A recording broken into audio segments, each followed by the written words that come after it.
What is up, guys? Eric Hill here, one half of the Hill Twins, back at it again with another Fusion World video. As you guys can see, we have Frieza, that is me, on the left, and Son Gohan on the right. Okay? And I want to show you guys how to play against green. I've been getting a lot of questions about it, and so here we are. Turn one, you see that I've dropped my one drop. I get to draw a card, and there's not much to do on turn one. Now we're going into our turn two. Eon has the energy marker, and that's pretty big for green. But I dropped my Niaz, and I'm taking my life. At this point, I choose to attack with the leader because I know that I want to hit him as much as possible and draw my card, but I don't want him to swing it to Niaz, so I don't swing it to Niaz. He understands the matchup. He's definitely defending his life because the concept of this match is preservation of life. And unfortunately, he's not catching that 3-drop extra card, which would have been extremely good for him. But nonetheless, it's okay because his turn 3 is still his turn 4 nonetheless. So he's gonna stack his board up with these 1-drops, and this is actually really good for him because he could actually use them to divert some damage and pressure, and that's exactly the kind of play style you want to have against Frieza. Oh my god, I'm telling you guys how to play against Frieza. But we don't care about that because Gohan in particular is much different from Broly. So now I'm in a place of comfortability because I'm at 6 life. Or wait, is that 6 or 5? That's 5 life now. So because I'm at 5 life, I get to awaken, and this is where the pressure comes on. And so now I get to awaken, and I just built 2 bodies for literally 1 energy, and now I get to summon another one. At this point, the onslaught begins. I'm swinging straight into leader. I want to awaken him as soon as possible. I don't want to give him any time to recover. And so as you can see, all these bodies are swinging. I'm not stalling him. I'm not wasting my time. I'm not hoping that he draws bad. I'm saying take all the life and then start defending. Point blank. You see my 1-drop into 1-drop. We want to get those pesky little combo fodder things off the board. So there's no reason for it to be sitting there. He can't summon 17, 18 anytime soon. So we have the green light. We have the gas. And yeah, foot's on the pedal. We're going to blow through him. And that's just that. As you can see, a multitude of attacks coming to him. And then I get to actually restand my battle cards and hopefully do it again next turn.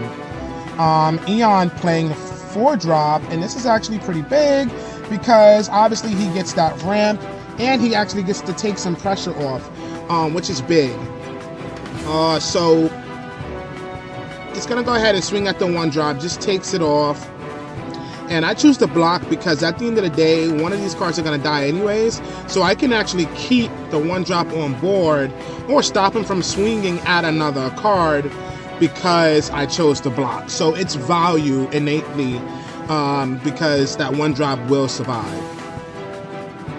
So now he's swinging at board, and my goal is to protect my board because every attacker that I protect is a card from his life or a card out of his hand. And that is the strategy. So he goes ahead and kills the 2-drop Frieza, which was great. And then he's going to go ahead and swing into one of the battle cards. I know my mission is to protect my battle cards because they all want to turn face to him next turn.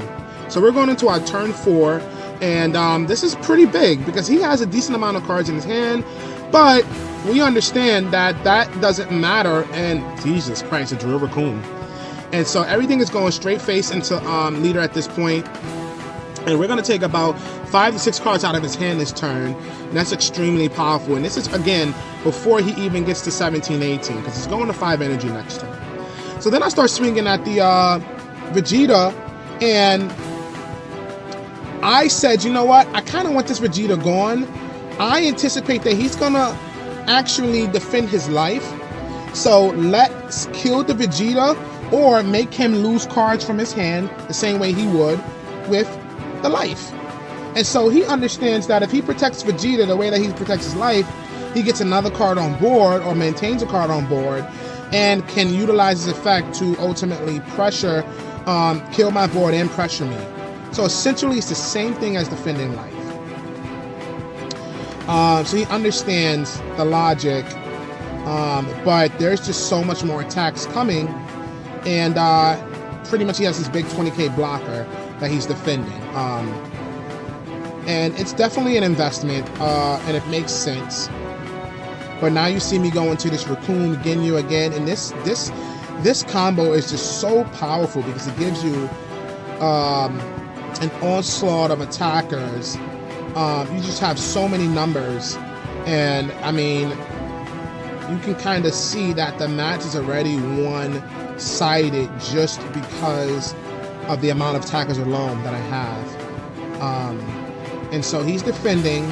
Now again, concept, I'm attacking the Vegeta because I know that he wants to defend his Vegeta, and I know that he would have absolutely defended or took at least 1 to 2 damage.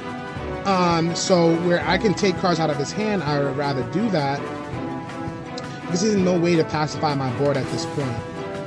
So I would rather take the cards out of his hand versus swinging into life, because I know that he would protect it. And the moment he doesn't protect Vegeta, then we go straight into life, and it's the same thing.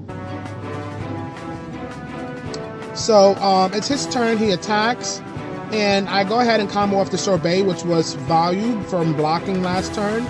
And you know, he gets to summon another Vegeta, and this is big because now he gets to kind of pacify the 2 drops on the board by pitching 2 cards. Essentially, those 2 cards out of his hand, however, is the same 2 cards out of his hand that he would use next turn to defend if he didn't kill them. So it's just better to kind of just pitch and kill them now, get rid of those dead cards out of your hand, and try to allow that pendulum to swing the other way. But as you can see, he passes his turn, and at this point, I turn my Ginyu sideways after charging, and everything is just going towards lead at this point. He's at 3 life, and I'm just like, you know what, swing at lead. Now, I don't really care too much about the board. I know that he's desperate for cards, so instead of wasting attacks on battle cards, now I can go in the lead. He's at 2 life, and this is where the game is pretty much swinging in my direction. So I'm going to go ahead and swing out one of the battle cards. Make him, you know, discard another card, because this 5k is really not serving too much purpose for me, but I know I'm going to summon this 5-drop for game, hopefully. So I think he defends this. Yes, he defends it. And that's exactly what I wanted, because, you know, I knew that 5-drop was the route that I was going in, so that just takes an extra 5k out of his hand. And instead of comboing the Raccoon off the board, essentially it's the same thing as comboing Raccoon off the board by switching it to rest mode and taking 5k out of his hand. But I get to keep a battle card on board. These are things that, you know, we have to take note of. So now you see 5-drop Big Boy placed on field, and I'm anticipating going out for game. My hand is pretty beefy. I have Niaz on board, which is combo, so it's an automatic 45k, but instead, yep, swinging out lead, and you see me comboing out for game. And I hit 35, 45, 55, 65, 75, 85, 90k. It's 2 super combos, which is good, brings me to 60. That's 75 with the extra card, oh no, with the leader effect, and he takes the hit. Pulls a super combo out of life, unfortunately. And that's exactly how the game goes. Thank you guys for watching. Stay super.